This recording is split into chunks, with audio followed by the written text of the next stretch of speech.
Ryan, people are talking, and today they're talking about something different, but we'll get to that. They're talking about something different about this movie. But what they were talking about was that this movie is coming out at all. Yeah. And that is the latest entry into the wizarding world. Fantastic Beasts 3, The Secrets of Dumbledore. Dun, dun, dun. Yeah. So, yeah, written by J.K. Rowling and Steve Kloves, directed by David Yates, who's a very dark man. This, so yeah, the third entry in the Newt Scamander trilogy. Let's call it that. But it's not. It's Newt. That was what we were promised, but that's not what it's become. It stopped being about Newt at the very end of the first film, Right. when you connect the story to the stories that we already know. It then becomes about the stories that we all already know. Yeah, it picks up a certain period of time after the last one, as Grindelwald has marshaled his forces, and this is a terribly political movie, and I don't mean that it's echoing. I mean it's a lot of nuts and bolts politics of the wizarding world. Sure. I'm not even talking about what the illusions that they do and don't want to make in this movie. I'm just talking about that it's almost, but not quite, Dune-esque in its focus on politics. Yeah.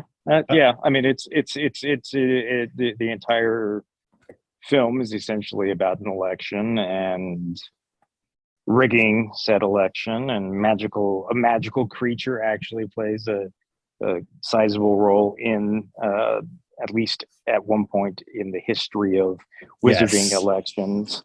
Yeah, and we're going to talk about that little creature in a minute too. Sure. But so Grindelwald is somehow no longer a villain. Sorry, he's no longer a criminal. Well, yeah. And he's running to be leader of the wizarding world. That's not like the American wizarding president that we met in the first movie. That's not the British minister of magic. This is the person that sets the agenda for wizards and witches around the world. So like UN Secretary General, but with more power. Maybe something like that. I don't know. Here's my question to you. What is the point of these films? These three films? Well, the point of this movie is to undo and fix everything that happened in the last one, because the last one was terrible. I think that's a fair question, because the what happens over the course of this film is essentially one or two things, so not much actually happens. Yep. But it is in a lot of ways, because there were so many things in the last film that just didn't make sense, that didn't even fit within the continuity and the rules and whatever that had been previously established, that this one almost had to go in and clean up a lot of that. So I don't know what this film originally was going to be, but what it is an attempt to make sense out of the nonsense that the second film in the franchise was, and I think that's financially and for the franchise itself, that's a very good goal. But as far as like a cinematic achievement, there's not a lot here. I mean, it's a course correct. I think they did okay, but it's not like I mean, I love the films, the books, and I've seen the play in both England and America, and I've visited the studio backlot tour thing that they do that's really cool. So it's not like I'm not invested in the franchise, but it definitely derailed for me. And this film is essentially, look, we're going to try to do better, which is, I think, that explains this is the apology movie. Yes. Okay. Yeah. So, well, I'll let you go a little. Let me make some observations and express some opinions here, and we'll see what you think of those. Because I don't disagree with any particular point that you just made. For me, these films fall into the same trap that the Star Wars prequel films fall into, which is that it is a universe we love, or the fandom loves. Yeah.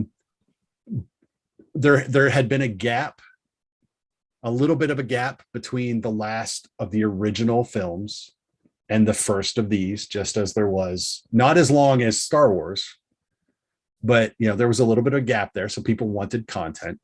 The broad strokes of these movies were pretty well known. We didn't know a lot of details about Newt Scamander's life, but we knew that he existed and what his role was in terms of history. He was the animal guy. He was the magical creature dude. We knew who Grindelwald was. Yes. We knew what his relationship pretty much with Dumbledore was. We knew that there was a pre-Voldemort evil wizard conflict. So we knew all these broad strokes, much as we knew how the prequel trilogy of Star Wars, we knew all those broad strokes. Okay. So in these films, they're painting inside lines that we already know. So I think that makes what they do inside those lines more important than if we had no idea what was coming, a la, say, the sequel trilogy of Star Wars. So it's funny that you said that the film that the series kind of derails in the second film, and the third is kind of a fix-it film, because that is precisely what a ton of people try to say about the sequel trilogy of Star Wars. Yeah. That is, the second film goes off the rails, and the third film tries to correct a lot of it. but they're wrong. They're wrong. What, that they weren't even trying to correct it, or that the second movie went off the rails? That's the second film. Second film went off the rails, but anyway. But yeah, so in this trilogy, Fantastic Beasts, you're right. Ostensibly, we were kind of promised this Newt Scamander centric trilogy. Yeah, I mean, the promise kind of was we're going to explore elements of the Wizarding world that we've never looked at before, or we've never explored before. Right. And yet that changed like I said, the very end of the first film, that whole idea, stopped to exist. I think they should have dropped the Fantastic Beast kind of logo. I mean, the second film is The Crimes of Grindelwald. It has nothing to do with Fantastic Beasts. Right. This film is The Secrets of Dumbledore. It really doesn't have, it has more, I guess, to do with Fantastic Beasts, but not so much so that, I mean, it's a Dumbledore story. That's what right. That's what we ended up with. This is not something. This is it literally is the Dumbledore story. And that's what I have in my notes. It's like, Scamander, he's kind of the centerpiece of the films, but he's not the protagonist. Yeah, that is still Dumbledore, even though he's barely acknowledged in the entire first film. Correct. Which, I mean, I don't know how they managed to do that, but somehow Dumbledore is still the motivating factor in that first film. Even though they don't even mention him really until late. This film it's fine. I'm not as invested in the Wizarding world as you are. I certainly don't hate it. I read the original novels. I have no problem with that. It's fine. It's, like Star Wars, it's a chance for diehard Potterheads to tool around this universe. And there's zero wrong with that. Every fandom does it. Star Trek is still doing it. That's what being a fan is about, is getting content, either creating it or having it, fed from the, canon, if you will, to give that to you. The film is shot beautifully. I don't think there has been an ugly Harry Potter film. There are dark films. Yeah. There's some violence there, but they're all wonderfully shot. The settings are great. Even in this one, the score is moving when it needs to be moving. It's very cinematic, which you would expect from a Harry Potter film. I would like to add that this is PG-13. It's just, yeah. Do not take your 6-year-old to go see this, because you will be having a conversation after the first 10 minutes that you might not want to have. But I would say is, if your 6-year-old has watched the entire Harry Potter franchise, that there's probably things in the later films that weren't necessarily as child friendly as the Harry Potter logo seems to suggest. Right. But yes, there isn't there. I mean, there's, you have the woman being tortured over the table, everywhere. There's plenty of stuff in the other films that really isn't 100% child friendly. But yes, this film starts off with a pretty gruesome sequence. I guess it's not immediate, but it's at the end of the opening story bit. That is pretty shocking. And this is not, remember when people were appalled that Cedric Diggory was killed? Yeah, well, this even though that was in the book, right? Sure. There's a difference between a wizard or a person getting killed in a movie, right? Then this, I mean, because this, I mean, there's a website that exists about this kind of phenomenon. No question that there is darkness, and there's a fetishized aspect to this. Yeah, and so that was, I mean, that scene happened. I just kind of leaned over to my wife. I go, "That's going to cause problems." Well, someone's going to have a decision to make. Sure. But if you want to portray someone as being evil and ruthless, yes, narratively effective. Yeah, narratively it completely works. Yeah. But this, again, this is not, wide-eyed Harry Potter and the Sorcerer's Stone type action.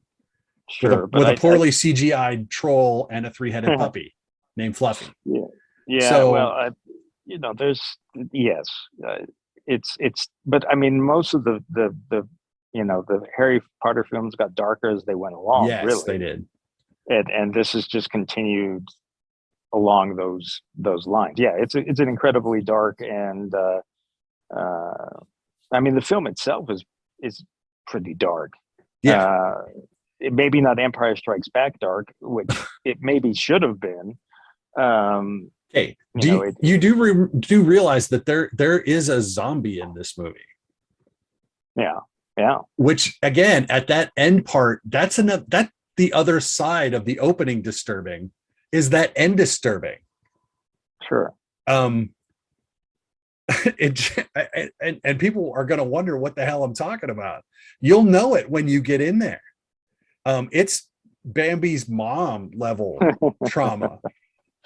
And I'll leave it at that. That's, like I said, narratively, I get it. I'm 100. I got it. It's like, yep, Grindelwald's he's nasty, and ruthless and cruel. And damn, some kid's gonna have an issue with that and have a night. But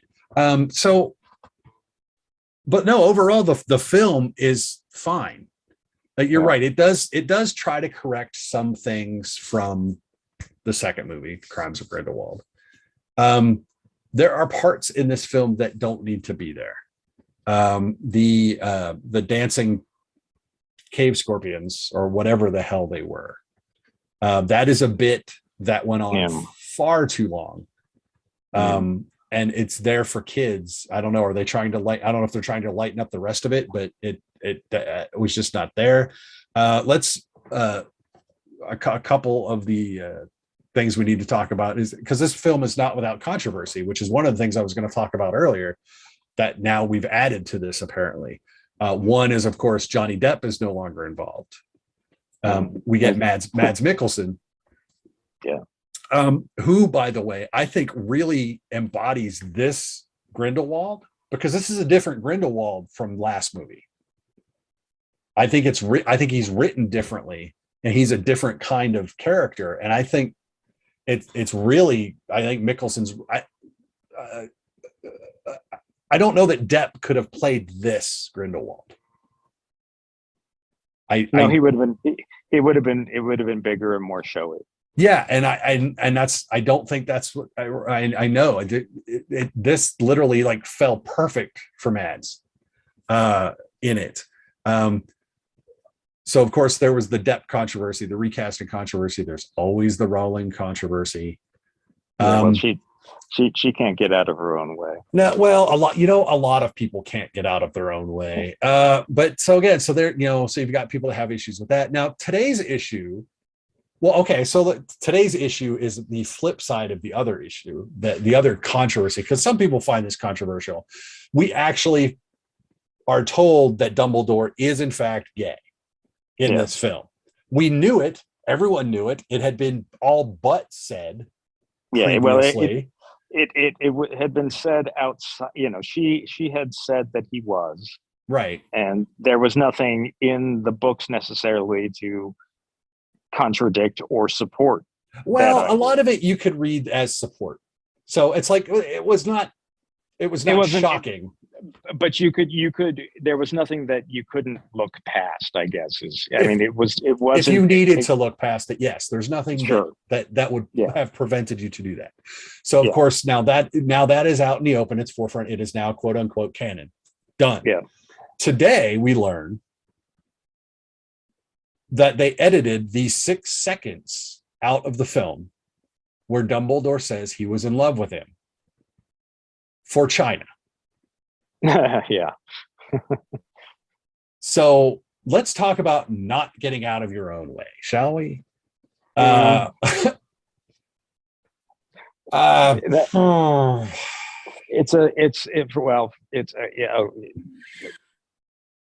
are a lot of edits that happen for the Chinese market. There are, and again, I know it's 1.5 billion people that are all forced at gunpoint to go see movies that China wants them to see. Except China now has a movie industry that is supporting their own people, so they don't need the Hollywood films as much. But again, it's getting out of your own way, and that's an episode we could do about artistic integrity and the auteur versus the studio. Again, I would dare to guess that this was not a decision that was made by anyone who. This was a studio head or a top of a distribution. Who knows? I don't know if they've said who made the decision, but it wasn't the artists. I'm fairly certain that Yates didn't sign off on it. Yeah, I mean, so and Rowling probably would have told him to go pound sand, but that's a separate argument. Again, that's another episode. So there's a lot of behind the scene, non in the picture controversies. A lot of in the picture controversies. Well, I mean, we are talking about the country that the Keanu Reeves' entire filmography has been removed from Chinese streaming services because of his support for Tibet. So guess what? We live in a world that is not nearly as progressive as any of us would like. I guess there are some people who want us to not progress, obviously, but if we want to talk about controversies, China's packed with them. Child labor. I don't. Political suppression. Who are you cutting this film to appease? Oh, Disney says thank you. Come on. It's being cut for censors, and that's a reality. And financially speaking, it probably makes sense to cut 6 seconds. Is it the right decision? No, No, not at all. but is it a decision that any of us should be shocked by? No, I sadly mean, not. I mean, if you want to get a film released in China, which is a lot harder these days. Mhm. I mean, it used to be that you made a big blockbuster, it would go play China. Now they're basically turning their nose up at anything that they don't care about Hollywood franchises anymore. That's not what they're, they have a strict system of allowing and not allowing films to come play in their state-run cinemas. Yep. I don't know if there's, But and let's, like I said, this is not. It is every. It is a business decision. Let's not forget another movie is coming out in a month or so. Top Gun Maverick, and we've long since learned that they changed his jacket to pull the Taiwan flag off the back of it. Yeah. So that it could play in China, because China wasn't going to let it play because it had the Taiwanese flag on it. So yeah, it's a sticky wicket, as the British might say. Well, and it's okay to, you can be upset about it, and I think that being upset about it is a completely justifiable thing. But I think we also have to recognize the reality of the world that we live in. And I think that's something that's very difficult for a lot of people online to come to accept, that, we may want the world to be a certain way, but it's not. No. I mean, it's this, there are certain things that we still have to fight for. There always will be things that, that need to be fought for. And so just keep fighting. If suddenly now they want to boycott this movie because of that, I think that you're punishing the wrong people. Yeah, no, boycotts always struck me as kind of stupid. If you want to protest China, protest China. Right. Don't protest this movie. Yeah. Well, but and good luck finding something, buying something that has absolutely nothing to do with China. Go ahead. Try. I dare you. Again. And again, let us know what it was. Ideal. Yeah, let me know what it was. But not that that's ideal. It's just the world we live in. Yeah.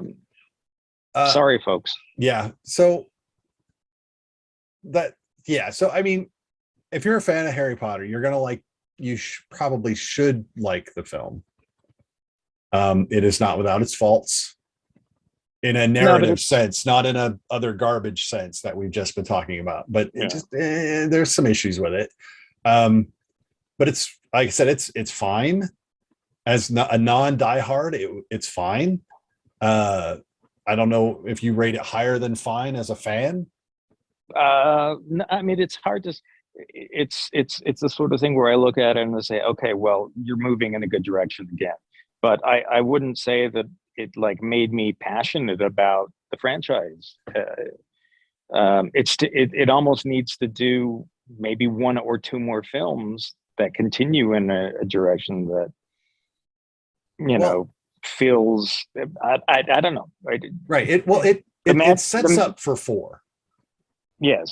My thing is I left and I was like, I don't know where Fantastic Beasts 4 is going to go, because they're going to make it, but I don't know whether I care enough to even wonder where it's going.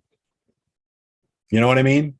No, absolutely. If they didn't make a 4, I'd be like, oh, well, we know what happens. Dumbledore beats Grindelwald, and then Harry Potter comes, or then Voldemort comes and becomes evil, and then Harry Potter comes, and we know what happens. It just becomes this dead zone between Revenge of the Sith and Rogue One, but we know what happens. So we don't, if it doesn't show up, it's like, it doesn't show up.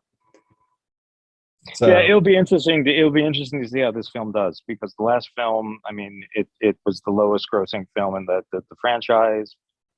Granted, that was still just, it was like 650 million. Right. But with the franchise of this size and the amount, when your films are costing 175 to 200 million to make, and another 100 million to advertise, and you're splitting profits with theaters. I mean, at a certain point, you're still not, you're really not making the amount of money that you expected to make off of this franchise. And I think that's why this one took 4 years to get made rather than 2, because I think they suddenly said, we can't just throw anything up on the screen and people will love it. Right. You know, let's talk about box office for a minute then. Last week, okay, so 2 weeks ago, Morbius opened, and everyone was terribly excited that it made a fair amount of money, despite having one of the largest differences in Rotten Tomatoes rankings between critics and audience. And everyone was like, see, it made money. Then this week, Sonic the Hedgehog 2 opened to a bigger amount of money, and Morbius had a huge fall off. Yep. 74%, I believe, from opening weekend to second weekend, which makes it, I believe I saw that makes it the worst Marvel property second week drop off ever, beating Dark Phoenix, which had been at a 72% drop off. I was, and there are also Marvel films that weren't very successful that we don't tend to talk about, like, the second, Ghost Rider, or I mean, there's lots of right. Things. So but I mean, I think that the audience score for Morbius has dropped considerably. Yeah, because it was all the opening weekend. But so now this week, Sonic's going to have legs, and it's going to go up against this. Yep. So the question is does Sonic outrun the Wizarding World in its second week of release? Because that is a family film with rewatchability. Yeah, but there's not a lot of adult rewatchability, I don't think. No, but it's also Easter weekend. That's true. I don't know. I mean, I think that for families that have grown up with the Harry Potter franchise, that it is still probably some sort of an event film.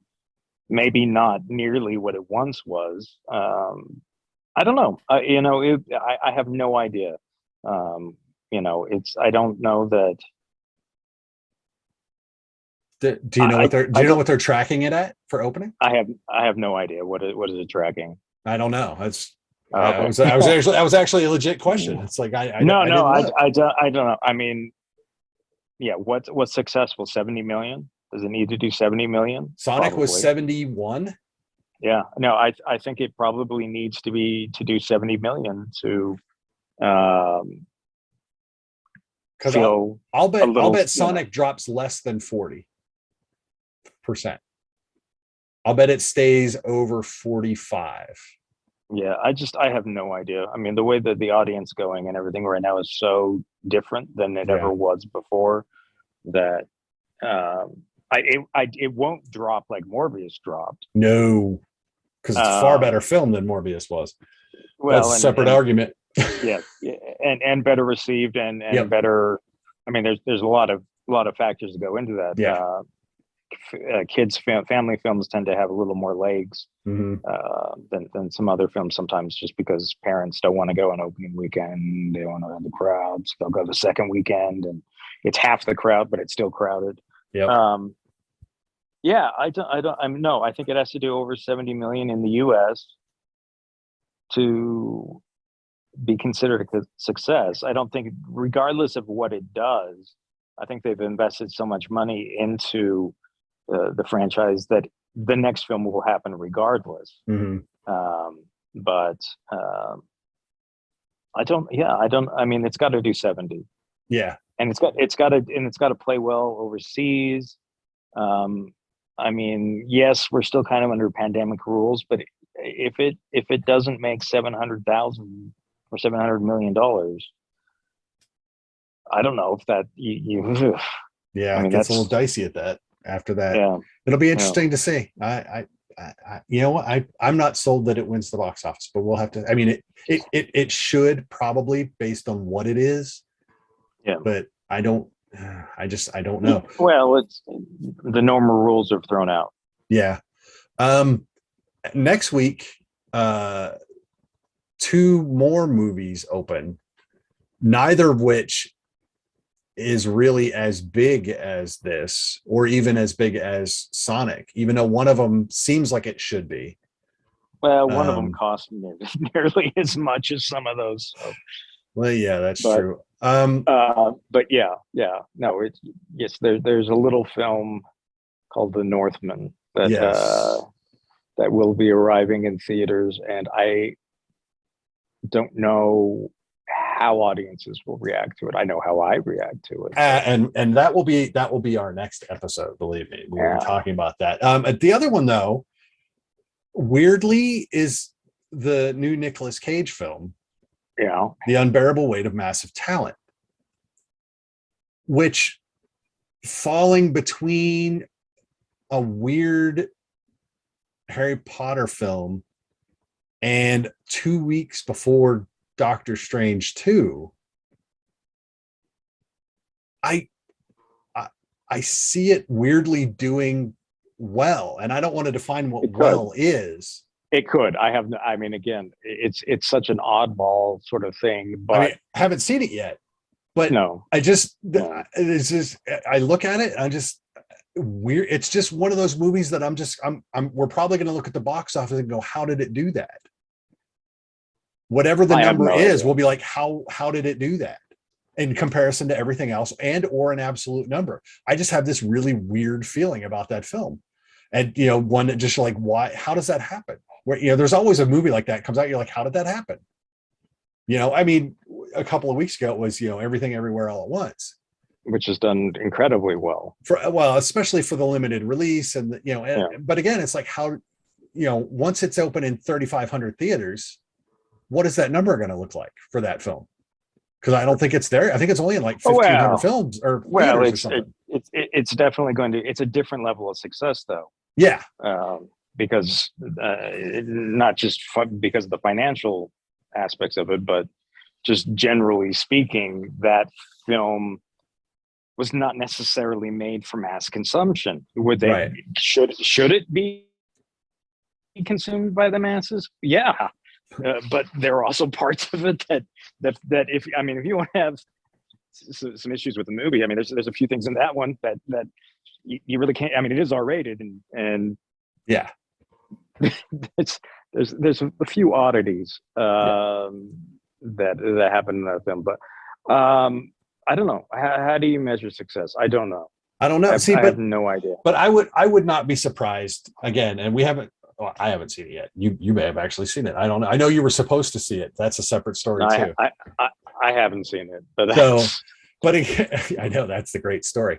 But again, I would not be surprised if somehow magically at the end of its opening weekend, we're not looking at a number in the 30s. And it'd be like, how did that happen? It could be 8. But I'd be like, well, that makes sense. Or we're looking at 2. Yeah. But again, you could justify any one of those numbers. Sure.